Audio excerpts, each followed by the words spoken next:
Professor Teresa Sasińka-Klas, today from the University of Information Technology and Management in Rzeszow, but as a matter of fact, most of the research life connected with the Jagiellonian University, with the Faculty of Management and Political Communication, and the expert on the research of public opinion polls, social communication, mass communication, sociology of politics, and various techniques of, as was mentioned before, researching the public opinion polls.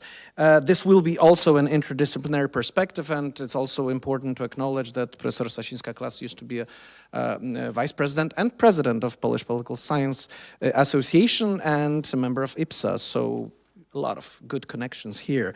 Mediatization of politics, politicization of the media, the new dimension and challenges. Professor, the floor is yours, please.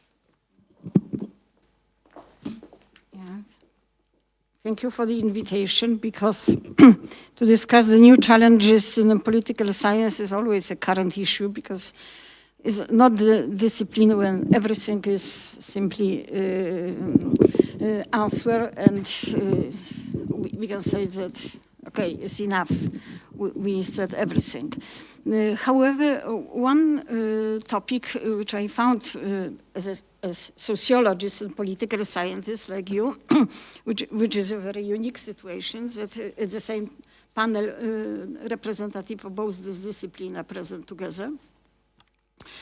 I would like to focus your attention on the mediatization of politics and politicization of the media, because we are facing this relationship, which are very, let's say, dynamic one, and very strongly progressing in the contemporary world.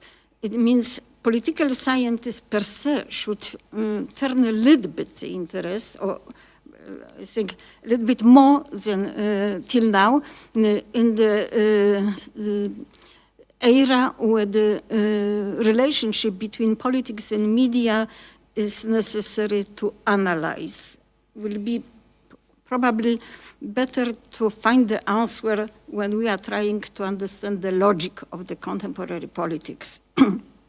And in my opinion, not only in my opinion, but I am of the same opinion that mediatization of politics is not a new phenomenon. It was always, the question was the position of media, the development of media, especially from the technological point of view. However, something what is interesting today is the mediatization of the public sphere in much broader sense. You know, we can analyze the situation. And the mediatization is a challenge, is the challenge for the present. And we see a very clear tendency towards mediatized politics. If we like it or not, this is the unquestionable fact. And the process of mediatization affects most areas of the social life of citizens in the contemporary world. And it is part of the element of social modernity. It means we cannot analyze all social problems and issues only from the positive perspective, constructive, but some destructive elements are part of the reality. What the previous speaker was telling about the trust and distrust. We are very good in the case of the distrust, especially in Poland, the distrust in law.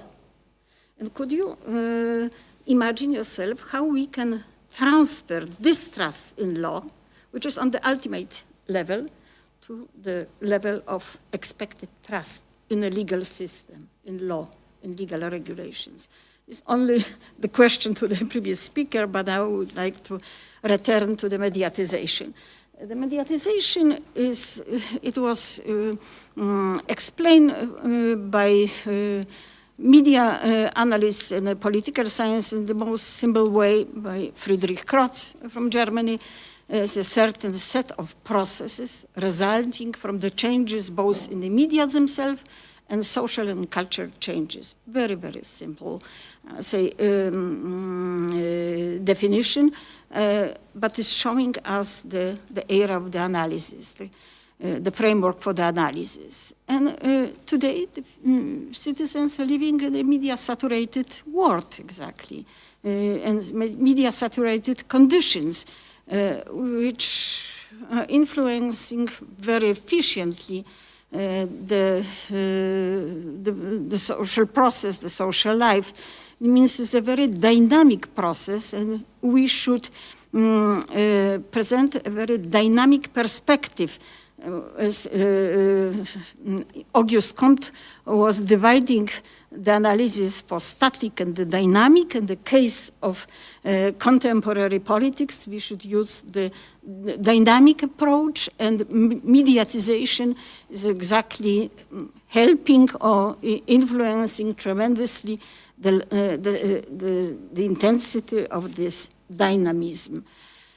And there are three paradigms which are formulated to analyze the mediatized politics in a contemporary world. First, the paradigm of everyday life. It means not directly connected with politics, but is presenting a broader background.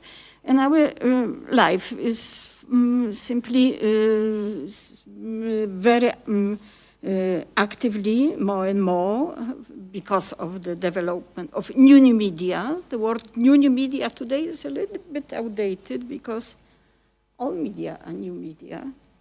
And the new media are not the new, because they exist and they are in operation and use for last 20 years. It's something, of course, when we see someone who is 20 years old is a young person.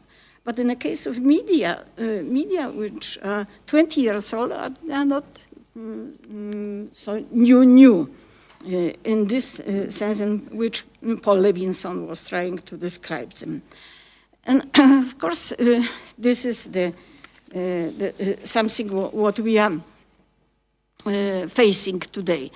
The British media researcher Scott Lash proposed that the changes which we are observing in the media market, the traditional media, new media, exactly are showing that we should analyze this changing and we should treat them as twofold modernization. The First Amendment at the basic level, which it poses to define as rationalization, and the second part of modernization is the mediatization. And Lash is of the opinion that the media have spread in recent years like a plague, which means that the modern complex of communication conditions can no longer function without mediatized communication. And this is the unquestionable fact, exactly. New media and communication technologies are present everywhere. Mediatized everyday life is also becoming more and more, we can say, mediatized, scandalized. It means we are facing not only the positive results of this mediatization, but negative result. The second paradigm is of the symbolic world. It means the communication belongs to the symbolic practice of society. Writing image, sound, send us symbols that communicate certain content.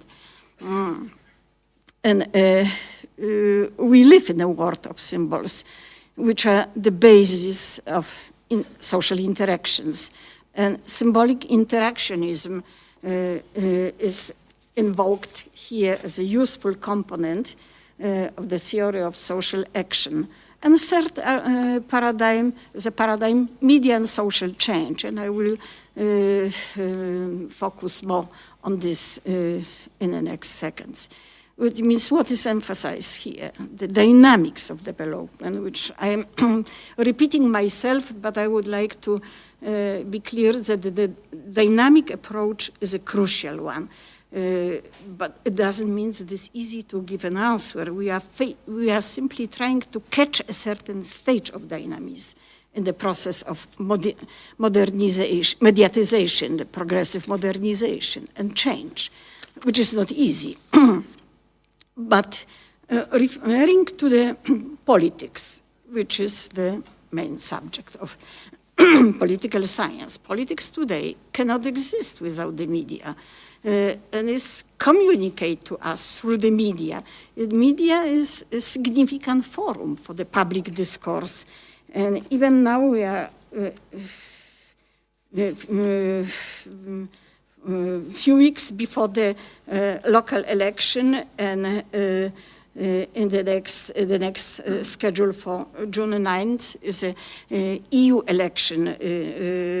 It means for the candidates for the EU Parliament election, which is mediatized and probably will be more mediatized even in the next days and weeks. With the use of social media on the more intense scale that in the previous elections. Well, politicization of the media. At the same time, the mediatization of politics has many negative effects, which should also be pointed. And media analyst, political scientist, and political advisor to the Chancellor Kohl at the process of the reunification of Germany, director of the Institut für Publizistik Universität, Mainz Universität in Germany, Hans-Matthias Keplinger, points to the occurrence of a phenomenon which he describes as an effect of the mutual influence of the media. In German, reciproke Effekte. What does it mean? The effect of the mutual influence of the media proposed by Hans-Matthias Keplinger makes politicians aware that they are the subject of careful observation, and at the same time they are subject to the specific logic of the media operation. Politics is perceived in the contemporary world as a mass spectacle, especially during the period of elections, and we are currently in such moment, which is the apogee of this kind of theater. The media visibility of politicians means the media, through appropriate selection process, commenting, discussion, evaluation of these elements of the discourse, can create someone into a media star, and on the other hand, destroy him or her. No, the example which are very well known from the public political scene in Poland is Andrzej Leper, Janusz Palikot, Lech Wałęsa. These names were mentioned in the previous presentations. And we face not only mediatization, but medialization of politics. It means politics appears as a spectacle, theater, and sport. It means we should build more broader analytical perspective to analyze it. American media scholar Arthur Aschaberger, he is directing our attention to another dimension of the mediatization. He refers to the halo effect. Halo effect in the public sphere, in the politics, which occurs in the process of the audience identifying the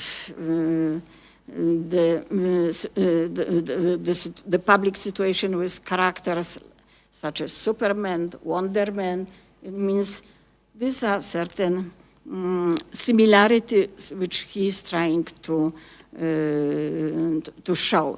The metaphor of the spectacle, which can be seen in the way politics is done in a mediated world.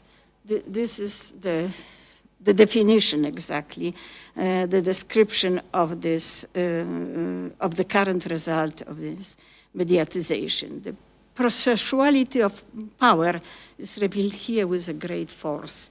And this it creates a certain new perspective, new dimension of the analysis of the political process. Now returning to the political science per se, the dominance of form over content has led us to the emergence, according to Bonavecchio, a new type of politicians, which we can point out a number of such politicians, and we describe them as virtual politician. He or she is a skillful manager, an effective manipulator, who creates an image of himself, herself, as a character with whom everyone can identify, and the image of his or her party as an executor of a program that satisfies everyone, the end of quote of Bonavecchio. And